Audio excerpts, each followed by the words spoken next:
நிலையில் உள்ள கட்டிடத்தில் இயங்கும் சந்தூர் ஊராட்சி ஒன்றிய தொடக்கப்பள்ளி பள்ளியைச் சுற்றி முட்புதர்கள் மண்டி கிடப்பதால் 93 மாணவர்களின் பாதுகாப்பு கேள்விக்குறி. கிருஷ்ணகிரி மாவட்டம் போச்சம்பள்ளி அடுத்த சந்தூர் கிராமத்தில் ஊராட்சி ஒன்றிய தொடக்கப்பள்ளி அமைந்துள்ளது. இப்பள்ளியில் சந்தூர், வெப்பாலம்பட்டி, பட்டகப்பட்டி ஆகிய கிராமங்களில் இருந்து 93 மாணவ மாணவிகள் படித்து வருகின்றனர்.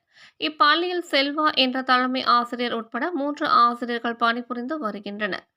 இப்பள்ளியின் கட்டிடம் 1956ஆம் ஆண்டு கட்டப்பட்ட ஓட்டு கட்டிடத்தில் 2ஆம் வகுப்பு மற்றும் 5ஆம் வகுப்பு மாணவர்களுக்கான வகுப்பறை இயங்கி வருகிறது.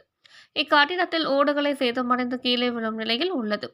ஆங்காங்கே ஓடுகள் பெயர்ந்து ஓட்டையாக காணப்படுகிறது. எந்நேரத்திலும் மாணவர்கள் தலையில் விழக்கூடும் என்று அச்சம் நிலவி வருகிறது. அதேபோல் பள்ளியைச் சுற்றி விஷ ஜந்துக்கள் தங்கும் அளவுக்கு முட்புதர்கள் மாண்டி காணப்படுகிறது. பாம்பு, பூரான் உள்ளிட்ட விஷ ஜந்துக்கள் எந்நேரத்திலும் ஜன்னல் வழியே பள்ளி வகுப்பறைக்குள் நுழையக்கூடும் என்ற அச்சம் நிலவி வருகிறது.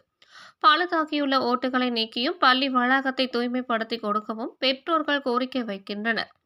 இதுகுறித்து பள்ளியின் தலைமை ஆசிரியர் செல்வா அவர்களிடம் கேட்டபோது, 1956இல் கட்டப்பட்ட கட்டிடமாக இருந்தபோதும் நல்ல தரமான நிலையில் கட்டிடத்தின் சுவர் உள்ளது. மேற்கூரையில் ஆங்காங்கே ஓடுகள் பெயர்ந்து உடைந்துள்ளன.